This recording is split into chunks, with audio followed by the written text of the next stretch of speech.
Bienvenue sur DMG TV, les histoires mystiques. Si tu es nouveau sur la chaîne, n'oublie pas de t'abonner, de laisser un commentaire, de liker et de partager. Je vais raconter une histoire. Il y a un numéro à l'écran sur le plus 237 655 81 90 17. Envoie ton histoire et on va jouer sur YouTube, Facebook et TikTok. On poste 6 histoires tous les jours sur YouTube. La chaîne c'est DMG TV. Ce qu'on fait c'est pour sensibiliser. Donc s'il vous plaît, toujours laissez un like, commenter, partager. Même si tu n'as rien à dire en commentaire, tu peux quand même dire merci pour l'histoire. Et si tu veux t'adresser à quelqu'un en particulier, tu peux dire peut-être histoire 1. Voilà ce qu'il faut faire.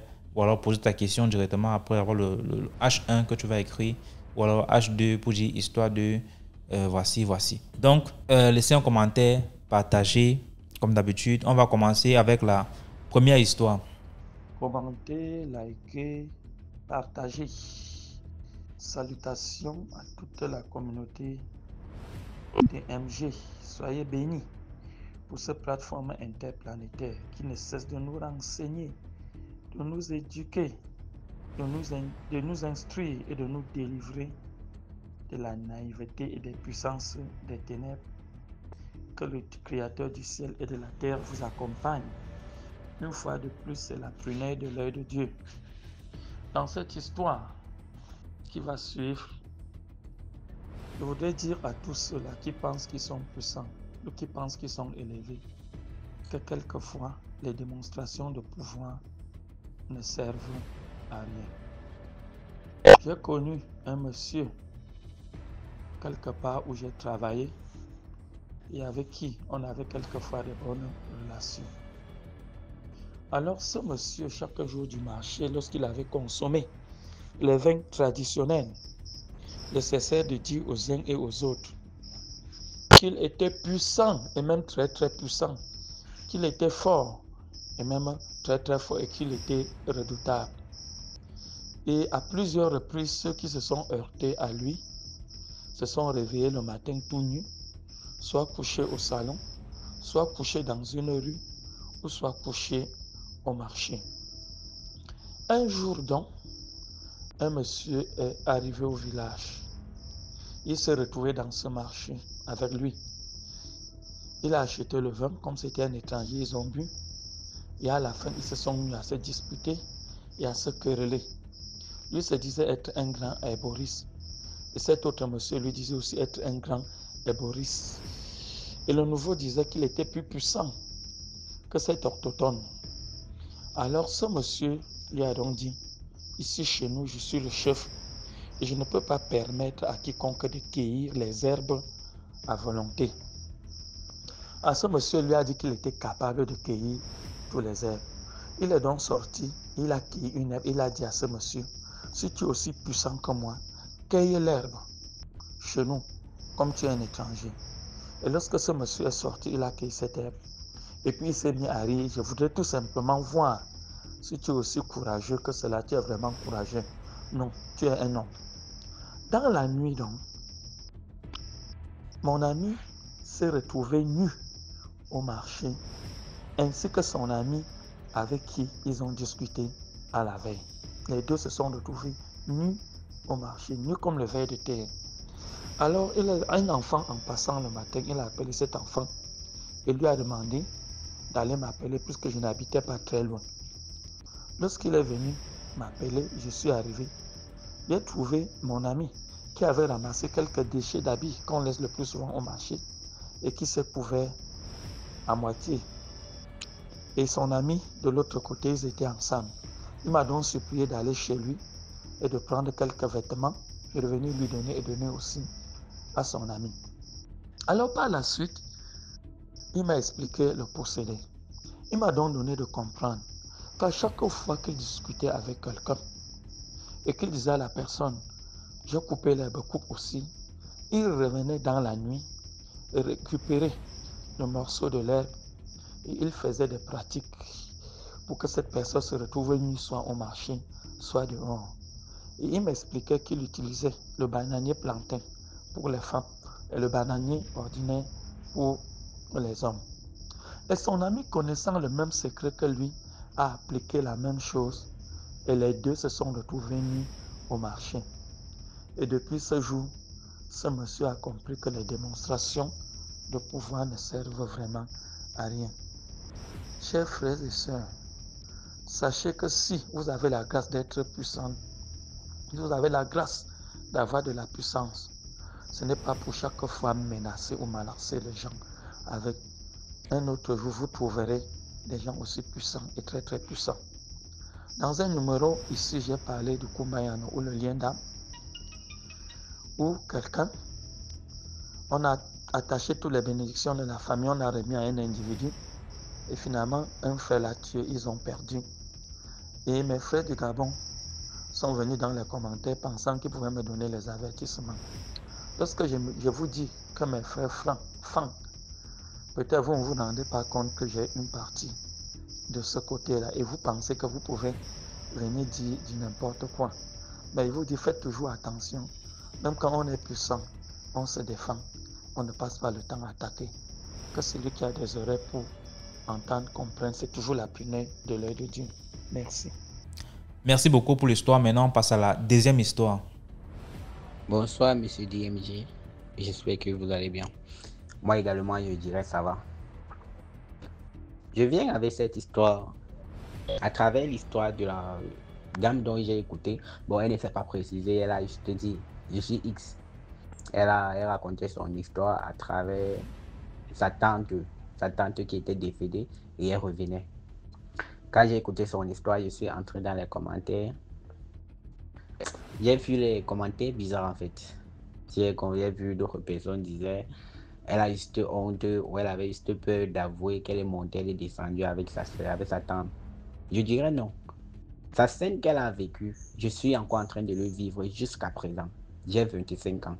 Je réside à Douala. Je suis encore en train de le vivre jusqu'à présent. Et je vis cela grâce à ma grand-mère. Tout se passe, moi et ma grand-mère maternelle. Ma grand-mère maternelle est décédée quand ma mère avait 3 ans. Et ma mère, il était à deux à leur maman. Ma mère et son grand frère, qui était mon oncle. Et qu'il est mort, je suis son successeur. Je suis le successeur de mon oncle, qui est le grand frère à ma mère. Quand ma grand-mère maternelle est morte, son mari, mon grand-père paternel, était polygame de 2 femmes. Un jour, la seconde femme de mon grand-père a préparé la souris. D'après ce que nous on a suivi quand on a pris de l'âge. Nous on n'était pas là. D'après ce qu'on nous a raconté quand on a pris de l'âge. La seconde femme à mon grand-père a préparé avec la souris. Elle a donné à ma grand-mère maternelle, la maman à ma mère. Elle est morte. Et quand elle est morte, le jour qu'elle est décédée, elle est venue dans le rêve dire à mon oncle, le grand frère à ma mère, que je ne suis pas mort. Je ne suis pas morte. Tant pour moi. Comme je pars, ne sortez pas de notre maison. Reste ici avec ta soeur. Je viendrai à chaque moment prendre soin de vous. Elle dit ça à mon oncle qui est décédé et que je suis son successeur. Mon oncle, lui, a vu sa maman, sachant qu'on a fait le deuil de sa maman jusqu'à presque fini. Il a eu peur. Il est parti dire ça à mon grand-père. Mon grand frère a écouté, il est resté tranquille. Mon grand-père a dit ok, il n'y a pas de souci. Dès que le deuil est fini, mon grand-père a dit restez dans votre maison. Et ma grand-mère est revenue dire à mon grand-père, à son mari, que ne permet pas aux enfants là de sortir de la maison. Physiquement, venir comme ça, causer, pas qu'il est venu dans le rêve.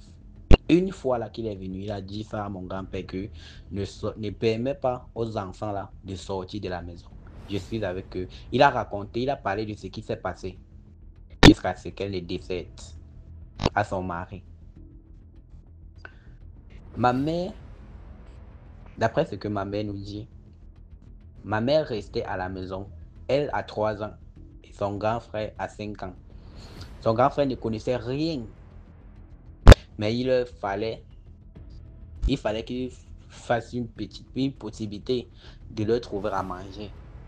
Lui et sa petite soeur qui est ma mère. À chaque moment, en soirée,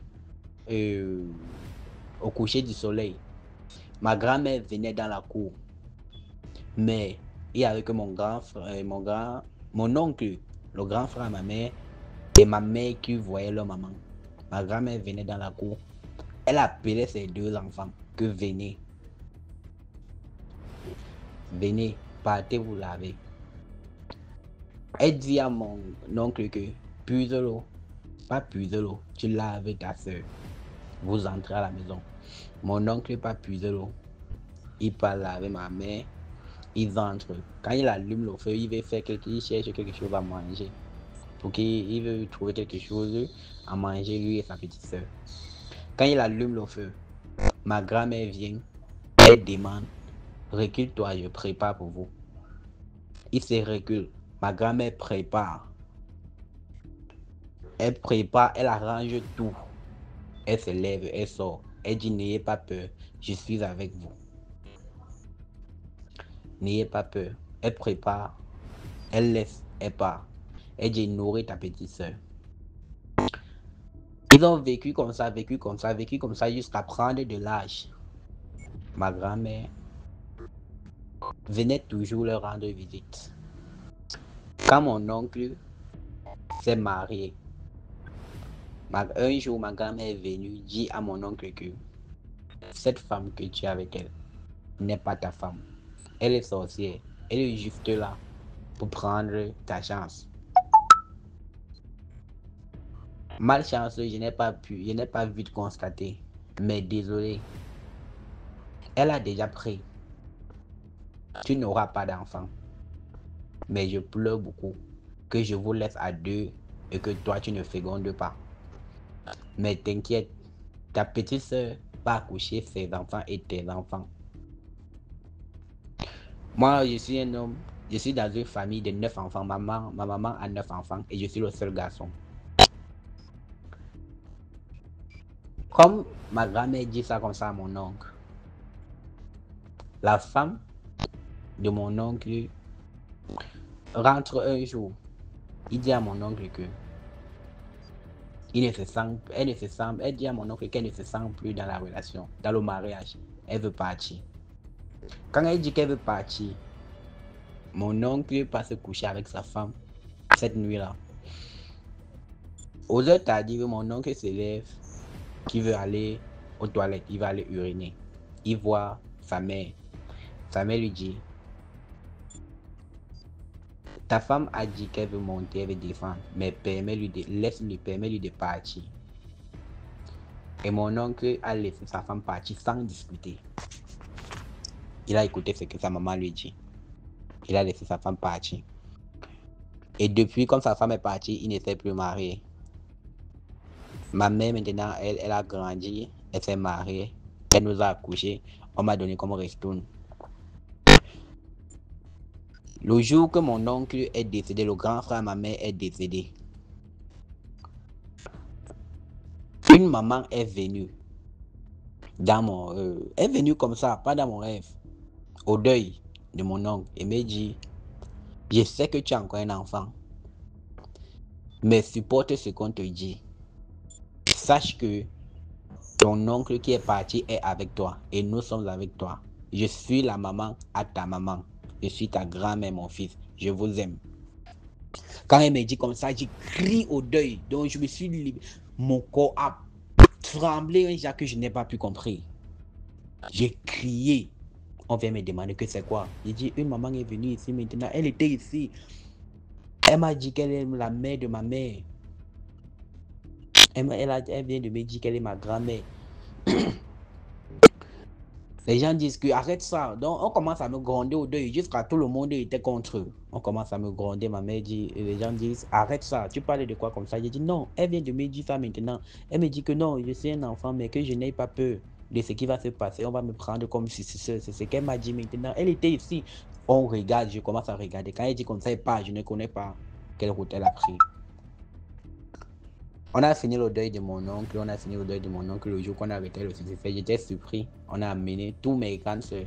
J'étais le seul garçon, on a amené tous mes grandes soeurs. Dio, on m'a appelé à l'intérieur. Bon, ils ont fait ce qu'on pouvait faire et puis ça s'est passé. Je rentre cette nuit-là, je me couche. Mon oncle vient me dire. Quand je me couche, il vient se placer à côté. Il me demande de ne jamais laisser son lit à quelqu'un. Il m'aime. Je suis avec lui. Il est avec moi. Jusqu'aujourd'hui, moi j'ai déjà 2 enfants. Jusqu'aujourd'hui, mon oncle vient à chaque moment. De temps en temps, il vient me rendre visite. De temps en temps, il vient. Un jour, je lui ai demandé, ouais, pas, pourquoi tu viens seulement près de moi? Tu ne demandes pas d'autres personnes, tu n'es pas près des autres personnes. Il m'a répondu que je ne regarde pas comme ça. Il est avec nous tous, mais c'est chez moi qui doit passer les messages. Des fois, je parle des choses à ma mère, que ma grand-mère vient de fois nous dire. Mon oncle qui est décédé vient me rendre visite. Ma mère et ma grand-mère vient me rendre visite. Imaginez un peu. Des fois, je reste comme ça. Je suis un peu stressé. Ma grand-mère vient me demander de rester tranquille, d'oublier ce que j'ai dans la tête là. Que je vous dis une vérité, je ne suis jamais resté comme ça avec un problème de plus de 2 ou 3 jours. Même si c'est difficile comment. Des fois, je reste comme ça là. Quelqu'un me surprend même avec un cadeau que je ne sais pas. J'ai un petit problème comme ça. Des fois, je reste comme ça. Un argent tombe que je ne sais pas. Un cadeau tombe que je ne sais pas. Donc, chers frères et sœurs, n'écoutez pas son histoire, l'histoire de la dame qui a raconté. Elle a dit qu'un jour, elle a même dit dans son histoire, un jour, il était en train de rentrer et ils ont vu leur tante dans l'autre taxi. C'est bien réel. Jusqu'à présent, ma grand-mère vient me rendre visite. Mon oncle vient me rendre visite. Mais quand je suis à la maison seul, quand je suis avec madame à la maison, personne. Déjà, tout le monde connaît. Quand ils viennent me parler de quelque chose et que je veux parler de ça à quelqu'un, on ne m'ignore plus. On sait déjà que non, c'est la réalité. On le sait déjà. Donc, chers frères, il y a les gens qui meurent mystiquement, mais ils ne partent pas. Ils sont là aux alentours. Je suis à Douala précisément.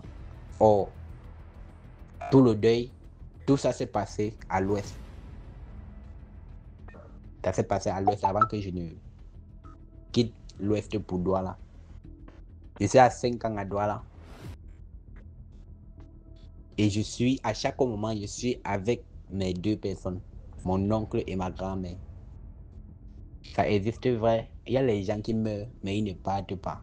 Ils ne vous abandonneraient jamais. Prenez cela au sérieux. Merci beaucoup pour l'histoire. Maintenant, on passe à la 3e histoire. Bonjour, bonsoir DMG, suivant l'horaire à laquelle ce message vocal vous parviendra. Bonjour, bonsoir à la grande communauté DMG. Partagez et likez, le concept est très édifiant, on y apprend chaque jour. Je suis un fidèle abonné, je vous suis depuis belle lurette. Je tiens à partager avec vous une histoire qui est mienne, qui date de très longtemps. Je n'étais qu'un enfant.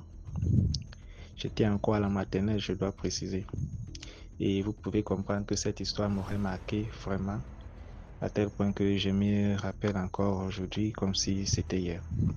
Je m'engage à raconter cette histoire suite à une histoire similaire de l'épisode 996 qui faisait allusion à une dame qui a sauvé une jeune demoiselle dont on voulait transmettre la maladie, à qui on voulait transmettre l'épilepsie de façon mystique. En fait, la mienne, elle est plutôt un peu tragique parce que finalement, ma petite sœur avait été contaminée de cette maladie. Alors, l'histoire se déroule de cette façon. À cette époque, nous fûmes abstreints à un système de mi-temps à l'école maternelle. L'histoire se déroule dans la ville de Bétoua, à l'est du Cameroun. Alors, en revenant de la deuxième phase de la journée, c'est-à-dire j'étais à la maternelle le matin et puis je suis allé dans l'après-midi. En revenant vers 16h-17h, j'ai trouvé ma maman en train de déviser avec un monsieur que je n'avais jamais vu. Et la conversation était tellement intense et dans le calme, ma maman, elle attachait ses bâtons de manioc, mais le monsieur était assis et il causait. Et j'ai pu comprendre que le monsieur demandait à ma maman de lui donner à manger. Mais ma maman lui disait, je n'ai pas à manger pour toi et puis il n'y a plus que la nourriture de mon mari qui doit rentrer bientôt. Dans l'insistance du monsieur, la maman lui tendit deux pièces de 100 francs, je pense bien, mais le monsieur refusait. Embarrassée, ma maman s'était levée et se leva et puis elle chercha à trouver un peu de soutien auprès des voisins. Curieusement, ce jour, les voisins, personne n'était là. Et dans cet échange, dans tout ce qui se passait, j'avais remarqué que le monsieur saluait ma petite sœur à plusieurs reprises. Donc, j'étais à la maternelle, donc je devais avoir entre 3 ans et 4 ans peut-être. Donc, ma petite sœur, beaucoup plus moins, elle apprenait encore à marcher, elle se levait, elle faisait des pas. Et le monsieur lui tendait la main, elle venait, elle saluait et tout. Le monsieur insistait encore, viens me saluer. Après, la petite sœur parle, le monsieur revient, viens me saluer, ça m'a paru bizarre. Dans l'enfance, dans l'innocence de l'enfance, ça m'a paru bizarre. J'ai voulu prendre ma petite sœur, mais je sais pas, quelque chose me retenait et tout ça, vraiment. La maman, elle a marché, finalement, elle n'a pas pu trouver quelqu'un qui pouvait venir un peu parler pour elle afin que ce monsieur parte. Et par la suite, il a fini par partir. Alors, le côté mystique de cette affaire va se dérouler à minuit. Il va durer beaucoup d'années par la suite. Mais ma petite sœur avait déjà été touchée parce que à minuit du même jour, ma petite sœur a commencé à tomber d'épilepsie. Elle convulsait, elle bavait et tout ça. Moi, je comprenais pas en fait que c'était en fait ça qui se passait. Mais nous avions grandi avec cette maladie parce qu'elle n'a plus jamais trouvé la guérison. En dépit de tout ce que la maman avait entrepris, également le papa avait entrepris pour pouvoir la remettre en bon état. Elle ne pouvait pas aller à l'école normalement. Elle était un peu comme ayant un déficit mental. Tout ce qu'on pouvait entreprendre, honnêtement, et tout ce on avait entrepris dans ce sens pour pouvoir restaurer son état, n'avait jamais été concluant de façon positive. Alors ma petite sœur, elle est décédée, elle avait 14 ans. Et lorsque j'y pense, je suis vraiment traumatisé souvent. Je me dis peut-être j'aurais pu faire quelque chose. Et vraiment ça m'a marqué. Jusqu'à aujourd'hui, je suis dans la quarantaine. J'ai cette histoire dans l'esprit. Vous pouvez comprendre que ça a été un choc pour moi. Donc ma petite sœur était décédée, mais par la suite, bien après que ma petite sœur soit décédée, le monsieur que la maman n'avait plus jamais revu avait été une fois aperçu par ma maman au marché, puisqu'elle était commerçante, et elle avait dit au monsieur: ce que tu as fait à ma fille, que Dieu te rende cela. Elle m'avait dit que le monsieur n'a pas réagi, il a simplement souri. Et voilà, c'est comme ça. Donc, c'est pour dire que nous devons vraiment être très attentionnés lorsque nous avons des enfants. Les attouchements apparemment anodins ne le sont pas très souvent et nous devons prêter un regard spirituel à la main que les gens que nous ne connaissons pas et même bien ceux que nous connaissons portent sur nos enfants. Voilà, c'est une histoire que je tenais vraiment à partager. C'est aussi un peu un soulagement psychologique, surtout lorsque j'ai écouté l'histoire de la dame. Dieu merci, elle a été là et puis elle a empêché à ce que la demoiselle puisse être affectée mystiquement. Ok, merci de m'avoir écouté. J'espère que mon histoire sera publiée. Portez-vous bien, que Dieu vous bénisse. Merci beaucoup pour l'histoire. Maintenant, on passe à la 4e histoire. Bonjour DMTV. Moi, je suis Monsieur Sanogo, voilà, de la Côte d'Ivoire. Et je suis commerçant depuis plus de 20 ans. Et je vais vous faire partager ma petite expérience. Je suis commerçant. Et avant d'expliquer mon histoire, je voulais tout d'abord dire merci à la chaîne DMTV et dire merci à tous ceux qui la suivent vraiment. En tout cas, merci beaucoup à tout le monde. Voilà. Donc, je ne serai pas long. Comme je disais, je suis commerçant. Et je voulais juste conseiller ceux qui veulent se lancer dans le commerce de vraiment s'apprêter, de vraiment prier beaucoup et vraiment d'être prêt. Parce que il faut vraiment être prêt, surtout spirituellement. Depuis longtemps, comme je dis, je suis commerçant, c'est dans ça que je fais tout. Voilà, mais je vous explique, je n'ai pas dit on dit, j'ai dit moi-même mes vécus. Voilà, il y a eu des choses qui sont passées et donc je voulais partager avec vous. Et donc voilà, donc je commence, j'ai deux petites histoires là. La première, comme je disais, je suis commerçant depuis longtemps et j'ai une boutique avec madame. Avec ma femme, on est dedans doucement, doucement et on se débrouille dedans comme ça. Et donc, bon, vous savez, en Afrique, c'est pas facile, hein. Tu as ta petite boutique et puis les ennemis sont 1000. Et donc, bon, on est dedans comme ça. Et un jour, je suis allé faire des achats.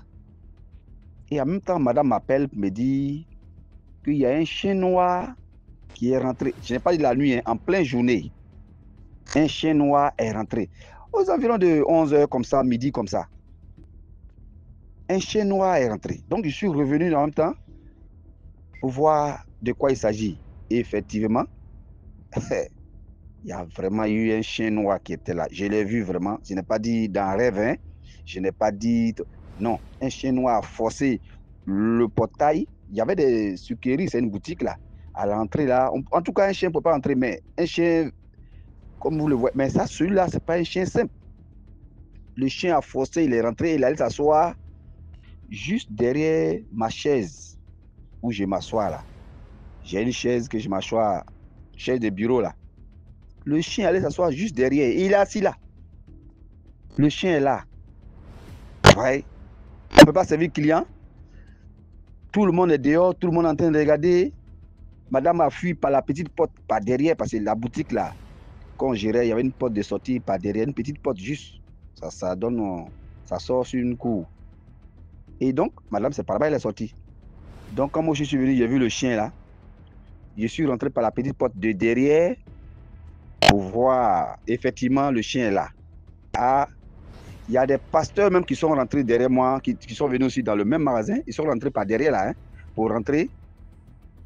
Et ils sont venus des bois juste pour effrayer le chien pour qu'il puisse partir. Mais on a tout fait. Le chien ne bouge pas. On tape le chien, c'est comme si on tapait un morceau de bois. Le chien est là comme s'il est mort. Il est vivant, hein, il est là. Hein.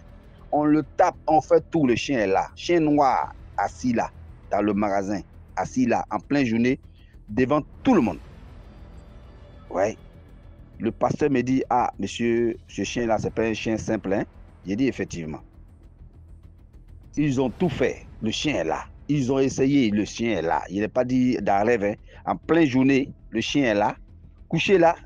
Et là, on a essayé par tous les moyens pour faire sortir le chien. On n'arrive pas. Et donc, je suis sorti là, bon, comme moi aussi, vous savez, je vous ai toujours dit que de beaucoup prier. Je suis sorti aller chercher un bois et j'ai essayé de prier là-dessus. J'ai attaché. Le chien aussi est venu avec un collier. J'ai oublié de dire, il y a un collier où il y a au cou, il y a le collier sur son cou. Je ne sais pas qui l'a fait venir en tout cas. Il y a le collier autour, voilà, où il y a le collier dessus, sur le chien là, sur son cou. Voilà. Donc, j'ai cherché un bois là, un long bois chez des vendeurs là et j'ai payé, je suis venu. Ce bois là fait au moins 3 mètres, 4 mètres.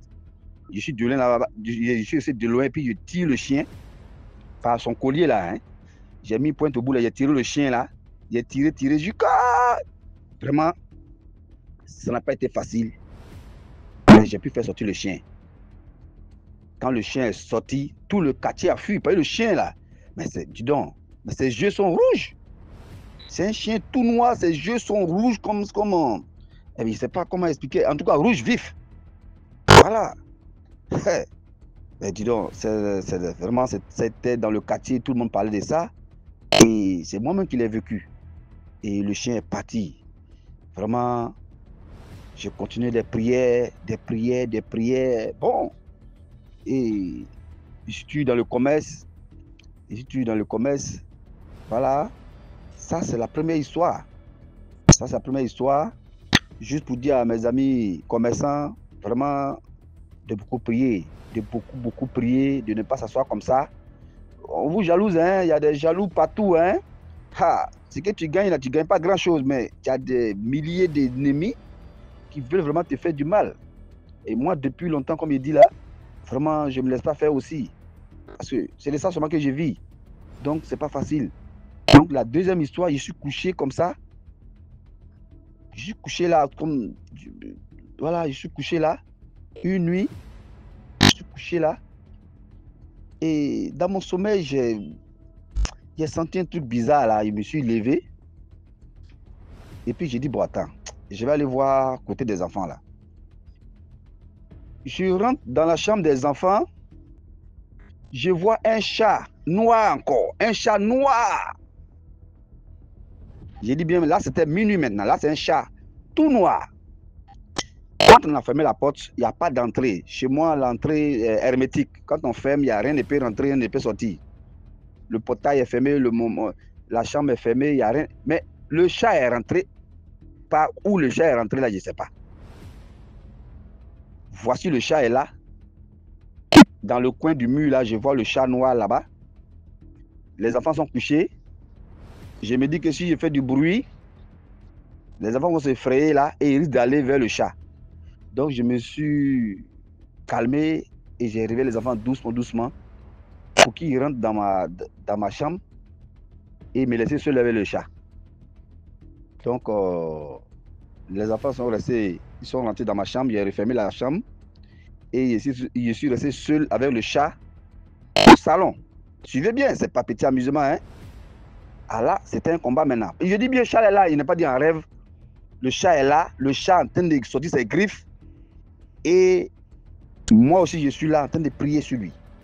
Le chat a sauté, passé par là, il est rentré par là, il rentre en bas des fauteuils là, il sort ici, il rentre là, il sort là, il rentre là. Et moi aussi, je suis resté sur place. Je suis resté sur place, arrêté là, en train de le regarder seulement. Il va ici, il va là, il sort ses griffes, il ouvre sa bouche, il est vraiment fâché. Par où le chat est rentré, je ne sais pas. Et je suis là, il y avait de l'eau qui était là, l'eau simple. Pour l'énerver plus, j'ai pris l'eau là et j'ai versé sur le chat. Ah là, vous savez le chat n'aime pas l'eau. Là, le chat encore s'est énervé encore plus. Et vraiment, le chat est rentré en bas du fauteuil. Je regarde en bas, je ne le vois plus. Il a disparu. Le chat a disparu. Voilà. Le chat a disparu. Et les enfants m'ont témoigné, ils ont vu le chat. C'est pas en rêve même. Les enfants ont témoigné, madame a témoigné, elle a vu le chat. Quand je la disais elle-même de prier, là, elle s'amusait avec la prière. Là. Mais depuis ce jour-là, madame même prie. Madame prie. D'accord. Donc, juste vous dire que j'ai ri aussi, mais ce n'était pas de l'amusement. Donc, je vous dis que vraiment, tous ceux qui veulent se lancer dans le commerce, dans toute activité, de vraiment attacher la ceinture. Parce que nous sommes en Afrique. Et en Afrique, vraiment, rien n'est facile. Voilà, rien n'est facile. Quelqu'un ne te connaît pas, mais tu es jalouse. Vraiment, c'est difficile.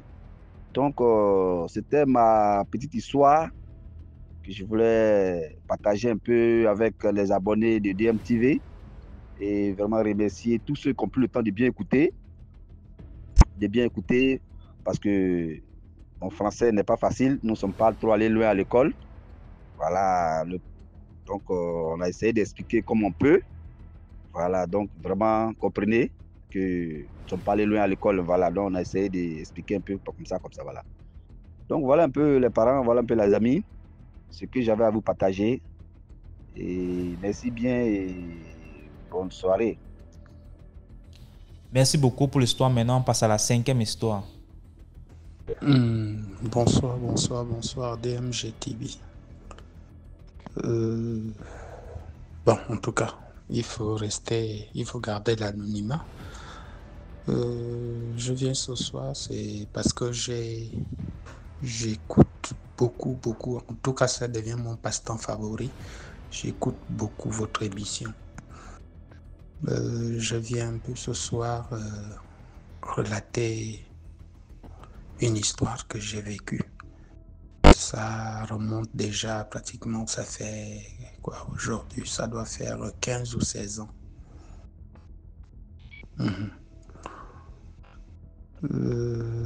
Cette histoire se passe dans une frontière.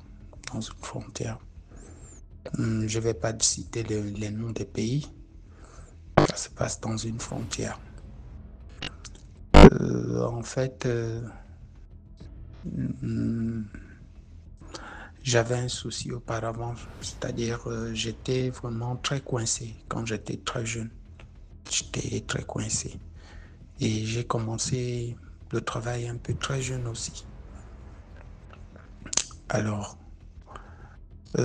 travaillant dans une frontière, je voyais les collègues à chaque fois se déplacer d'une frontière à l'autre, aller s'amuser de l'autre côté et tout le reste. Bon, moi, les sorties, j'aimais vraiment pas les sorties. Moi, j'aimais toujours rester à la maison et tout le reste, sur la télévision, écouter la musique. Un jour, j'ai été tenté. J'ai été tenté. Voilà comment je m'en vais avec les autres.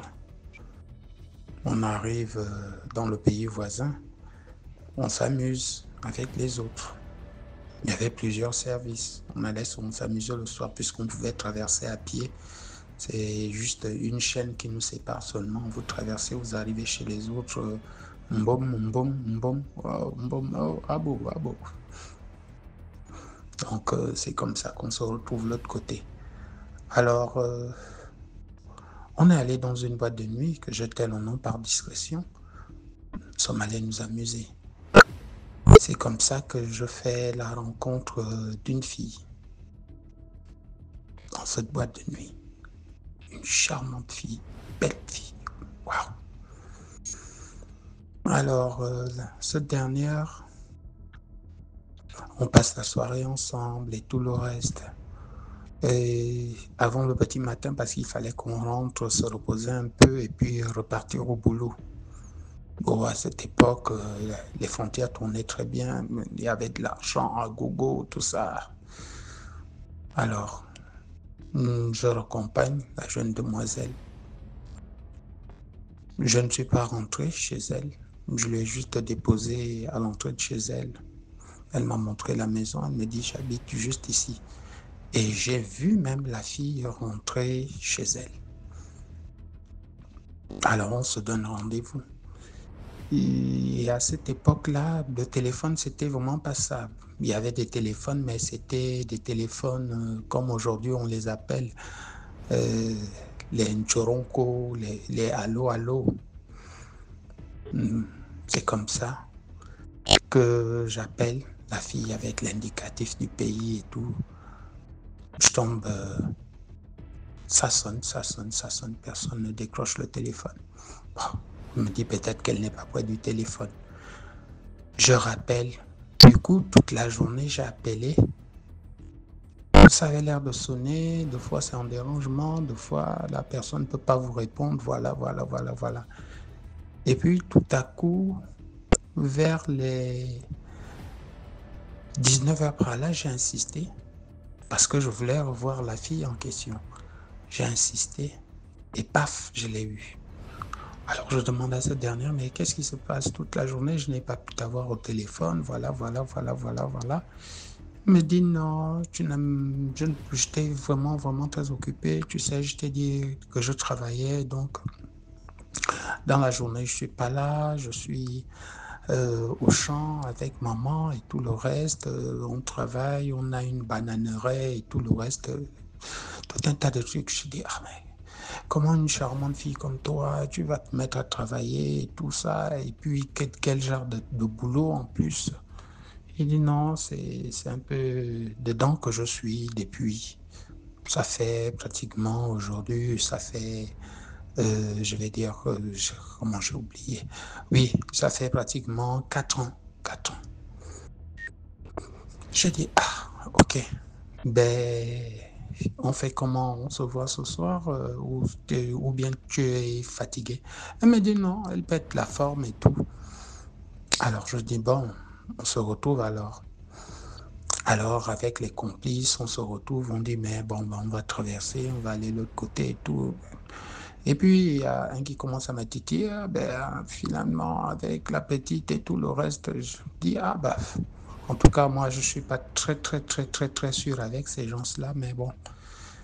On va quand même, on va s'amuser et puis bon, c'est tout, juste s'amuser et puis sinon il n'y a rien. Alors, je suis un fumeur. Je constate une chose, la soirée qu'on passe avec les filles et tout, je constate une chose. Quand je vais allumer la cigarette, elle me dit non, je n'aime pas l'odeur de la cigarette. Je dis qu'est-ce qu'il y a? Elle me dit non, elle est asthmatique. Je dis bon oui, en tout cas, c'est vrai, elle a raison, mais elle est asthmatique et puis la fumée c'est pas bon et tout. Je garde ma cigarette. Je vais embrasser la fille. Elle me dit non, tu sens la cigarette, tout ça.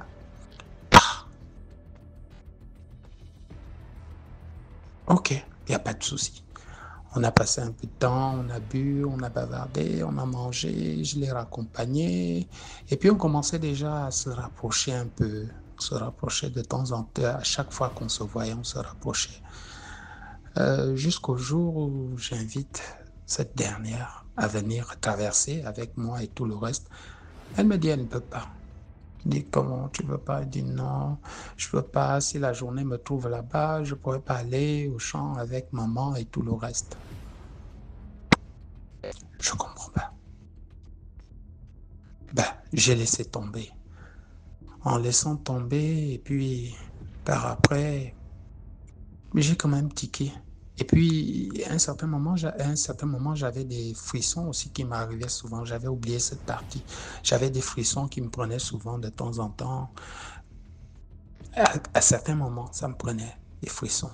Surtout quand on se lève, on va aller danser. Et puis, c'est bizarre. Vraiment, je me sentais vraiment en sécurité avec elle. J'ai une belle nana parce elle était métisse, oui, elle était métisse. Mais le cœur ne donnait pas. Qu'est-ce qui se passe? Il y a quelque chose qui ne va pas. Bon, j'ai pas voulu insister pour que la fille ne pense pas que je veux juste de son corps et tout, je veux juste profiter d'elle et tout. Bon, j'ai commencé à jouer aux amoureux. Mais ce qui me revenait toujours en tête, c'était que à chaque fois que j'appelais dans la journée, le téléphone sonnait, soit on m'envoyait sur le répondeur, mais quand j'appelais le soir, elle décrochait toujours le téléphone le soir. Je me suis dit, bon, comme elle me l'avait déjà si bien dit que dans la journée, elle n'est pas là, dans la journée, elle est au champ, elle travaille avec sa maman, ils ont une grande plantation de bananes et tout le reste et tout. Je me suis dit, oui, bon, parce que déjà, le pays voisin, c'est des producteurs vraiment des costauds, hein, c'est des géants. Je dis, bon, c'est normal, il n'y a pas de souci. Alors, on arrive au moment crucial où cette dernière me dit, bon, tu m'as vraiment montré que tu étais sincère et tout le reste et tout le reste. Je vais passer la nuit avec toi. Mais à une condition, tu dors ici. Mais attends, mon rêve depuis va se réaliser. Je dors ici. Même si on va dormir sur la lune, il n'y a pas de souci. C'est comme ça que je reste avec la fille. On ne s'est pas trop amusé ce jour-là parce qu'il fallait que je me prépare mentalement et tout le reste. Donc on a un peu traîné dans des petits troquets et tout le reste. Et puis, elle m'a dit non, on ne peut pas aller à la maison parce que je ne t'ai pas encore montré aux parents et tout le reste. Mais bon, on peut se retrouver quelque part d'où on peut passer le temps et puis comme ça va me profiter le matin. Je peux vite repartir à la maison et puis partir au champ avec maman. Je dis ok, il n'y a pas de souci. Alors on s'est trouvé un hôtel bien, propre, clean. Je vais jamais oublier le nom de l'hôtel, mais bon, c'est comme ça qu'on se retrouve à l'hôtel. Quelque chose me vient d'abord en tête, c'est-à-dire que je ne sentais pas l'haleine de la fille. Je ne sentais pas son haleine. Vraiment, bon, je me suis dit, ouais, vraiment, elle s'entretient bien et tout, elle est bien, elle est propre, elle est clean et tout le reste. Donc, c'est comme ça qu'on se retrouve à l'hôtel. Je vais me laver. Après, elle aussi, elle passe à la douche, elle va se laver. Et on a passé la nuit. Le lendemain, elle m'a fait signe aux environs de 4 heures. Elle est partie. Je dis non, mais il se fait tard et tout.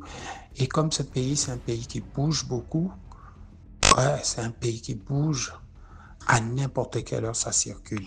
Donc, il y a des motos, les véhicules, tout ça. Je dis bon, en tout cas, je raccompagne quand même la fille, je descends les escaliers, je trouve un monsieur à l'accueil, je dis d'accompagner la fille, il accompagne la fille et elle s'en va.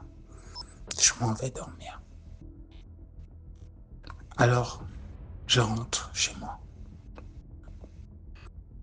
Mais étant au bureau, j'ai la tête qui tourne. Je me pose beaucoup de questions.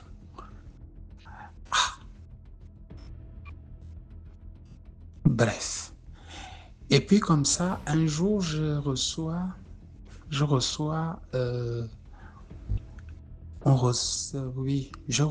des messieurs, des prêtres ou je sais pas trop, qui revenaient de l'autre côté, c'est-à-dire qui revenaient du pays voisin, qui traversaient. Ils avaient des chapelets, des trucs, je sais pas trop. Donc, alors je m'en vais, je vérifie le véhicule, je fouille le véhicule, je regarde le véhicule et tout le reste. Il y a des cartons avec des bibles, des chapelets et tout le reste. Ils me disent non, ça va de l'autre côté, ça vient chez nous. Dans des églises, ils vont faire des dons et tout le reste. Après, il y a une dame, une sœur, c'était des blancs, une sœur. Elle se déplace, elle me dit, ça c'est pour vous. Elle me remet un chapelet. Elle me dit, vous le gardez, il faut le porter à chaque fois. Parce que, je dis pourquoi, il dit, parce que vous travaillez dans une zone un peu pas bien. La zone où vous travaillez, elle est très malsaine parce que vous recevez des gens à chaque fois et tout le reste là. Donc, ce chapelet, jurez que vous allez le garder avec vous. Bon, je ne vais pas vous mentir, je ne suis pas trop en crise et tout ça. Je dis d'accord. Bon, si ça peut vous faire plaisir, c'est comme ça que je garde le chapelet avec moi. Alors, quand je termine le service, en fait, ma tête, j'étais tellement concentré sur elle, c'est que même le boulot, quand je suis en train de travailler, je ne fais que penser à la fille et tout le reste. Et c'est comme ça, dans la soirée, je ne sais pas qu'est-ce qui me prend. Le jean que j'ai porté dans la journée, quand je rentre à la maison, je vais me changer, je vais me doucher et tout le reste, je remets le même jean, en oubliant que j'avais le chapelet dans la poche du jean. Je traverse. J'ai déjà pris goût, je traverse. Alors j'arrive de l'autre côté, on se retrouve et tout. Elle est très distante, je ne comprends pas.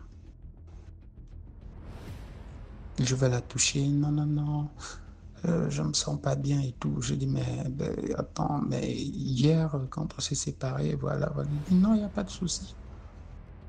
C'est comme ça qu'on rentre. Arrivé à l'hôtel, comme d'habitude, je me change, je vais me laver et tout le reste. Alors elle reste dans la chambre. Après me laver, elle aussi, elle passe à son tour et tout. Elle va se laver. Bon, je constate d'abord une chose, elle ne veut pas qu'on se lave ensemble, on se lave séparément, je vais d'abord me laver et elle va se laver après et tout.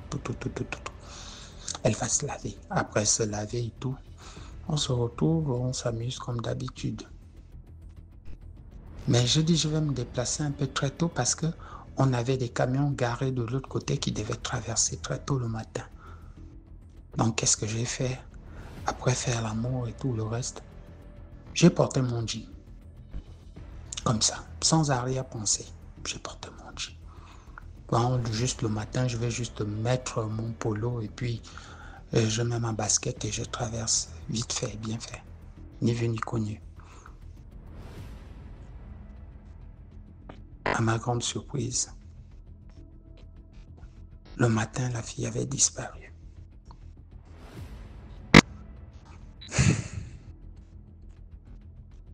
Elle avait disparu le matin. Or, d'habitude, on se disait au revoir, tout ça, dernier baiser, tout ça, et puis bon. Mais le matin, elle avait disparu. Bon, je me suis dit qu'elle est partie sans me dire au revoir et tout, et tout, et tout. Bon, je me suis limité à là. Donc, quand je me suis réveillé, elle était déjà partie avant moi. Donc, du coup, moi, je me suis réveillé à 4 heures. Donc, c'est-à-dire qu'elle est partie à 3 heures. Qu'est-ce qui se passe? J'ai laissé ça comme ça. 4 heures, je me suis réveillé, je me suis débarbouillé, je suis habillé. Et puis, paf, j'ai pris une moto, ça m'a déposé à la frontière, je suis parti. Je suis arrivé, j'étais au bureau. Mais toute la journée, ça tournait dans ma tête. Et dans la soirée, j'appelle pour avoir de ces nouvelles, puisque la journée, vous savez déjà, le téléphone sonne ou je sais pas quoi. J'ai laissé tomber. Dans la soirée, j'appelle. Quand j'appelle cette dernière, elle ne décroche pas. Ça sonne. Ah, mais pourtant, j'ai l'habitude d'appeler 19h, 20h, ça passe. Elle ne décroche pas le téléphone. 1 jour, 2 jours, 3 jours. Je deviens comme fou. C'est pas possible. C'est quoi? Qu'est-ce qui se passe? Excusez-moi. Alors je traverse. J'ai pris mon courage à 2 mains. J'ai dit, bon, en tout cas, peut-être qu'il y a un souci. Est-ce que quelque chose est arrivé à cette dernière? Peut-être en me laissant dans la nuit, elle est partie, elle s'est fait agresser. En fait, ma tête tournait là. J'ai pris mon courage à 2 mains. Un après-midi, j'ai laissé le collègue en train de travailler, j'ai traversé. Je suis parti jusqu'à chez cette dernière. J'arrive, je vois la maison, je me rapproche de la maison, j'arrive au portillon, je cogne. C'est un jeune garçon qui vient ouvrir. Bizarrement, elle avait les traits, je me suis dit, bon, c'est le petit frère de la fille en question. Je demande après cette dernière, je donne son prénom.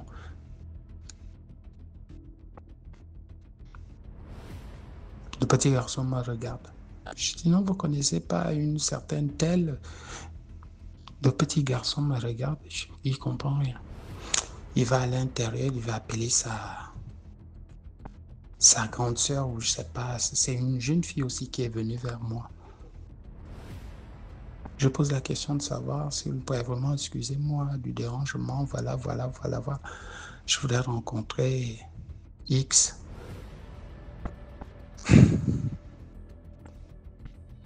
Je ne sais pas qu'est-ce que j'avais provoqué. Elle s'est mise à pleurer. Je demande qu'est-ce qui ne va pas. Elle me dit, vous l'avez revu où? J'ai dit non, ça fait pratiquement 1 mois que je connais votre sœur. Elle m'a accompagné et je l'ai accompagnée ici le premier jour du rendez-vous quand on s'est vu ici et tout le reste. Moi, je travaille de l'autre côté. Voilà. Elle a éclaté en sanglots, elle est rentrée dans la maison. Alors moi, je ne suis pas resté au portillon, je suis rentré dans la concession.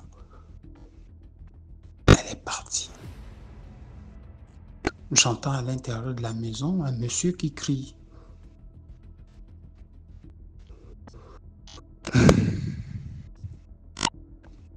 Et quand le monsieur sort, il sort en sanglots, il est en débardeur avec une culotte, un bermuda.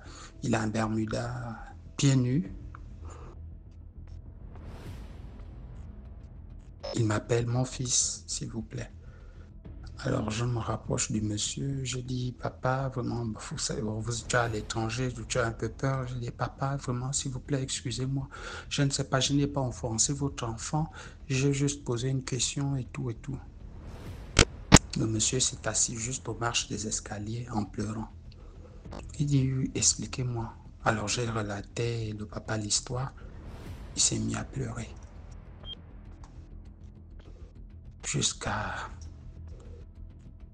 Il m'a amené jusqu'à la tombe, parce que c'était une grande concession, donc la tombe était à l'intérieur, c'est-à-dire la tombe de la fille et de sa mère.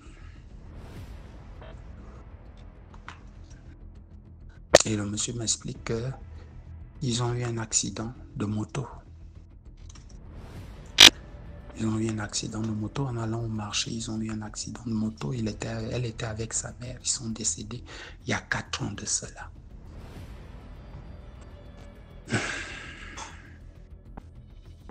Donc, du coup,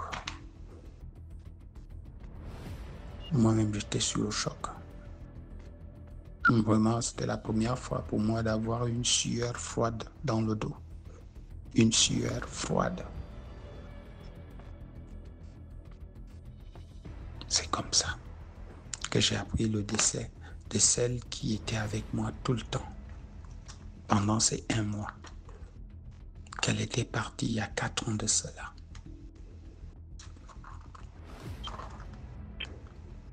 Donc, enfin bref, c'était ça mon histoire. Merci. Et merci beaucoup de liker. Merci beaucoup pour l'histoire. Maintenant, on passe à la 6e histoire. Salut DMG, c'est Sagesse de Paul le guerrier de Dieu. Je tiens à vous raconter l'histoire mystique, la pratique de mon don de l'échographie. Cette histoire se déroule dans une ville de la région du sud au Cameroun. Dernièrement, j'étais assis avec une connaissance et là, elle m'a fait comprendre qu'elle sortait de l'hôpital.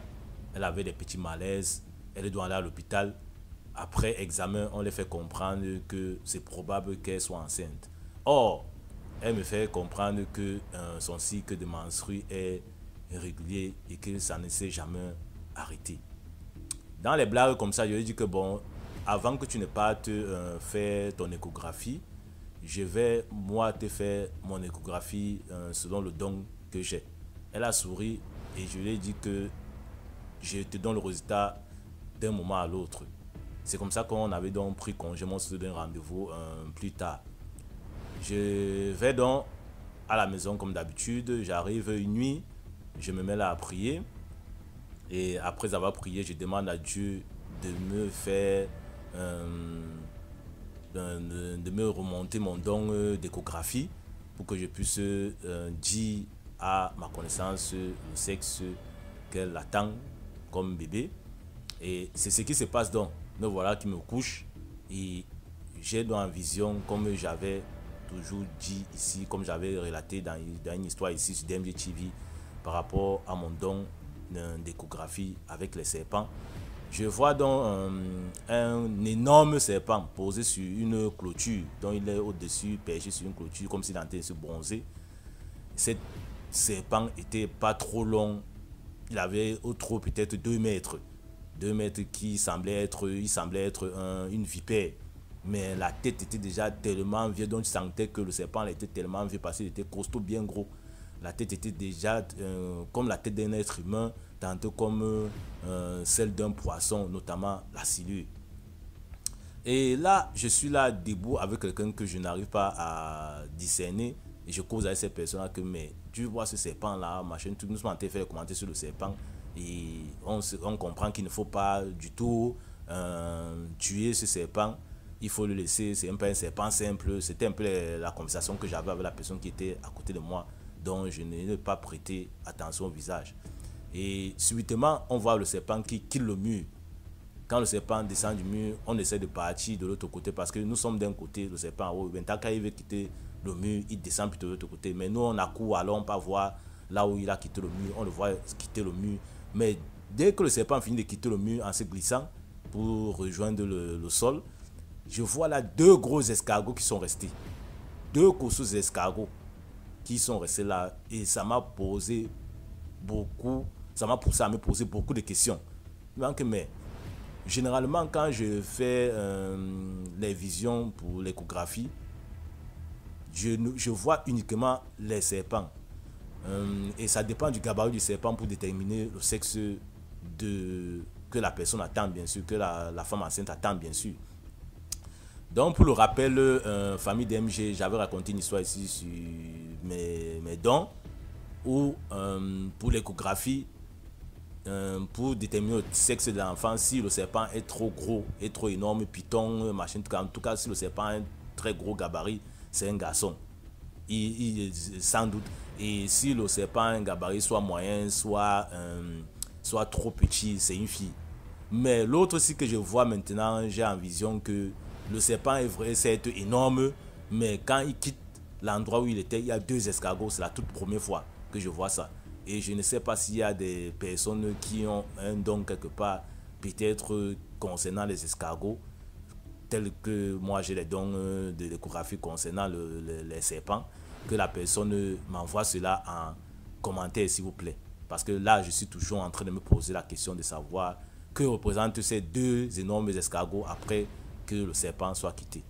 Voilà donc, comme je vous disais tantôt plus haut, je me retrouve donc au rendez-vous avec la connaissance et je lui dis simplement que tu vas accoucher d'un garçon. Et quelques jours plus tard, elle s'en va faire dans l'échographie comme l'avait recommandé le médecin. Et là, elle me ramène le résultat et c'est écrit là, sexe garçon. Elle m'a regardé, elle a souri, elle dit que franchement, elle a confirmé que franchement, mon don n'était pas du bluff comme elle pensait au départ. Donc, famille DMG, prions pour que Dieu fasse ressortir à nous tous les dons que nous avons. Parce que, comme je l'ai dit tantôt, tout être humain a un don. Tout être humain a un don. C'est seulement peut-être le doute et le manque de foi. Mais sinon, cherchez, priez, demandez à Dieu de vous révéler vos dons. Et vous m'en direz la suite en commentaire. Famille DMG, restons en prière, comme je le dis toujours dans ma devise. C'était l'histoire qui était à partager à la grande famille DMG. C'était Salut de Paul, le guerrier de Dieu depuis la vie de au Cameroun. À vous de liker, de commenter, de partager, surtout de vous abonner à la chaîne DMG TV. Parce qu'avec DMG TV, c'est un éveil pour les 2 mondes parasites, c'est-à-dire le monde visible et invisible. Je vous remercie de m'avoir écouté. À très bientôt pour d'autres histoires mystiques.